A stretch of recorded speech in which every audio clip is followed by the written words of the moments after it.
It's finally happening. After an excruciating 19-month wait that has been wrought with frustration, Ukraine is finally set to receive a huge batch of tanks that could prove to be game changers in its war against Russia. Leopard 1A5s are finally on their way, and they're arriving en masse. It's taken Ukraine and its Western partners a long time to get to this point.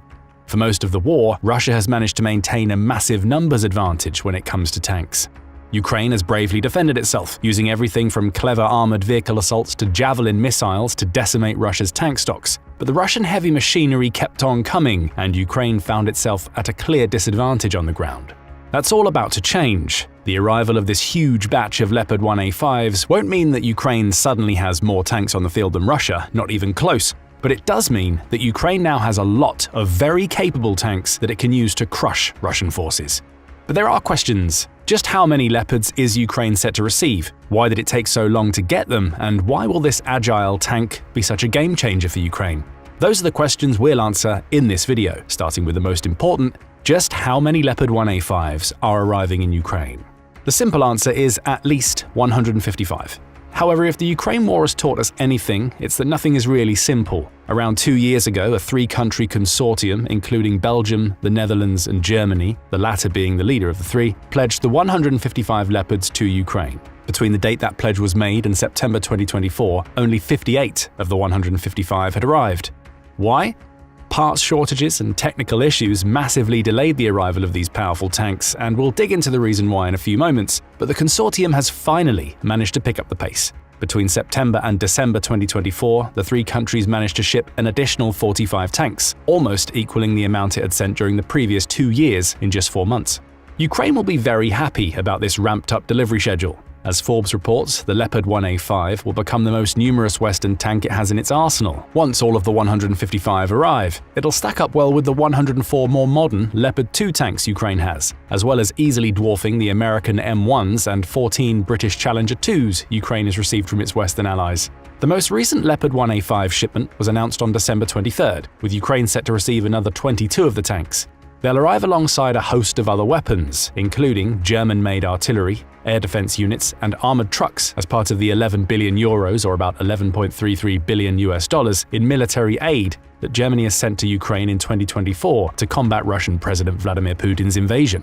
Still, it's taken more than 19 months for these tanks to start arriving in big numbers. That leads us to an obvious question: why? The answer is more than a little embarrassing for Germany. Back in September 2023, not long after the German-led consortium pledged its 155 Leopard 1A5s, Ukraine was forced to reject the first batch of tanks that Germany tried to send.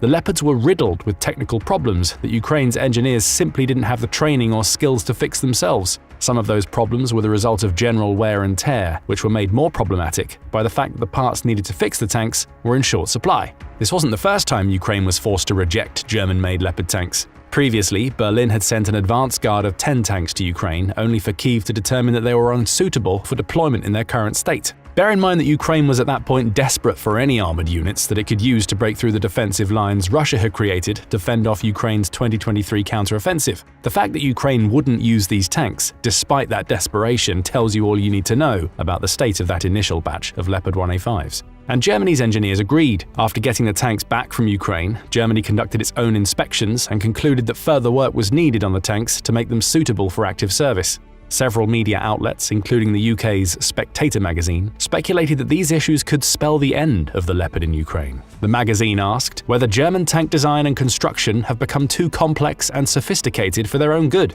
while also questioning whether Ukraine's personnel was skilled enough to even operate the tank. Of course, we now know the answer to that second question. Ukraine's soldiers have shown themselves to be more than capable of operating the more advanced Leopard 2 tanks they've received from Germany in the months since these failed Leopard 1A5 deliveries. The problem wasn't with Ukraine, it was with the German tanks. So how did Germany and its consortium partners respond? Rather than giving up on the idea of sending dozens of Leopard 1A5s to Ukraine, Germany got to work on fixing the problematic tanks, which it had tried to do once before. In August 2023, Germany's main weapons manufacturer Rheinmetall was engaged to refurbish the tanks Berlin aimed to donate. Those refurbishments clearly weren't good enough. A lack of spare parts for the tanks means that the vehicles, which were manufactured in the 1980s, simply couldn't be brought up to standard quickly enough. Germany has thus spent around 19 months sourcing those spare parts, which allowed them to bring the Leopard 1A5s up to a standard that makes them deployable on the front lines. Furthermore, Rheinmetall has created a repair facility within Ukraine to enable rapid refurbishment of the tanks as they arrive, as well as ongoing maintenance for the Leopard 1A5s Ukraine already has. That local support will prove vital, as it means Ukraine no longer has to reject tanks that arrive in shoddy condition. It can fix them within its own country, with the help of a German manufacturer, to get them onto the front lines quicker. In short, Germany spent 19 months getting its act together. But it's now finally ready to make massive deliveries. Ukraine has already received 58 Leopard 1A5s, another 77 are waiting in the wings, and are due to be shipped out during the first few months of 2025. Right now, Ukraine has enough of the tanks to equip around 2 of its battalions, with the full set putting it in a position to equip almost 5 battalions. So it's been a long and arduous road to get the Leopard 1A5 into Ukraine in significant enough numbers that they can cause some damage to Russia. Now we come to another question. Why will this tank be such a game changer for Ukraine? It's an interesting question to ask, seeing as the Leopard 1 is an older tank. The first model was built in 1965, meaning it's about as old as the Soviet-era tanks that Russia's been criticized for using during the war, though the 1A5 variant was built during the 1980s. Still, as the tank's manufacturer KNDS points out, the Leopard 1 is still up to date and capable of serving a purpose in the war. The different variations of the tank are still used in 9 countries across 5 continents, with the tank also being somewhat modular in its design. KNDS says that user nations also have a wide array of retrofit kits at their disposal to adjust product configurations, which is a fancy way of saying that equipment exists to allow users to upgrade the tanks to modern standards. Honing in on the Leopard 1A5, the tank's main weapon is its 105mm Royal Ordnance L7A3 rifled gun, capable of firing all standard 105mm rounds, meaning it can be restocked using ammo from several Ukrainian partners including the US, UK and France. The gun has a semi-automatic loading system. The tank can carry 60 of these 105mm rounds, 18 in its turret and another 42 in the hull. Add to that a 7.62mm machine gun mounted to the right of the L7A3, with 5,500 rounds being carried in the tank, and 4 76mm smoke grenade dischargers mounted on each side of the turret, and you get some impressive offensive and defensive capabilities. Each Leopard 1A5 is crewed by 4 people, a commander, gunner, loader, and driver, with the tank's armor ranging from 1.96 to 2.75 inches thick, depending on whether you're looking at the hull or the turret. This thin armor is perhaps the tank's biggest weakness, as a couple of inches isn't enough to stop the most modern anti-tank weapons from penetrating the Leopard 1A5's hull. However, it's possible to bolt additional panels onto the tank to increase its armor thickness and improve its defensive capabilities. The Leopard 1A5 makes up for these armor deficiencies with impressive agility. It has a 10-cylinder, multi-fuel engine capable of generating 830 brake horsepower, allowing it to hit speeds of up to 40.3 miles per hour. It also has impressive range, as it's capable of traveling up to 279 miles cross-country before needing to refuel. That range increases to 372 miles if the tank can stick to roads. Add a solid suspension system and the ability to ford up to 7.3 feet of water with the proper preparation, and you get a tank capable of traversing most of the battered Ukrainian landscape. Guarding over all of this is an automatic fire detection and extinguishing system, and a Zeiss thermal imaging system for use during nighttime warfare to get a tank that is among the most versatile in Ukraine's arsenal. There are also upgrades to consider. Many of the Leopard 1A5s Ukraine is set to receive come from Danish stocks of the tank that its peacekeepers used in Bosnia and Croatia during the 90s. Those tanks were in service until mid-2000s and underwent several upgrades to ensure they could keep pace with modern tank developments. These upgrades included Danish investment into new diesel engines, more modern fire control systems, and newer sensor systems. The Leopard 1A5s Ukraine is receiving also have more advanced gun stabilization, making their 105mm cannons more powerful and accurate, and the bolt-on polycarbonate armor we mentioned earlier. So we see that the Leopard 1A5 trades protection for agility and deadly firepower. That makes it an interesting option for Ukraine to have on the battlefield, as Armored Warfare points out. The tank's relatively light weight of just 88,184 pounds, combined with its powerful engine, pushes its speed and maneuverability to the point where it moves like a light tank rather than a main battle tank. It's not quite quick enough to keep up with modern armored fighting vehicles, but it can give them a run for their money and is more than fast enough to chase down or escape from most of the Russian tanks it would likely encounter on the battlefield. Speaking of Russian tanks, just how does the Leopard 1A5 stack up against the heavy machinery Putin's forces field? Pretty well, as it turns out. Granted, it falls well behind many of Russia's main battle tanks when it comes to protection. For instance, Russia's T-72s have up to 24 inches of armor at their thickest, around 10 times that of the Leopard 1A5, making them more than capable of taking hits. However, modern anti-tank weapons are at the point where thick armor does little to stop a penetrative missile. Take the Javelin missiles we mentioned earlier. These missiles are fitted with tandem warheads that incorporate a pair of shaped charges. The first of these warheads initiates the reactive armor installed on many Russian tanks, forcing it to explode prematurely. That opens the door for the second penetrative warhead, which is easily capable of boring through thick Russian tank armor to unleash its explosive payload.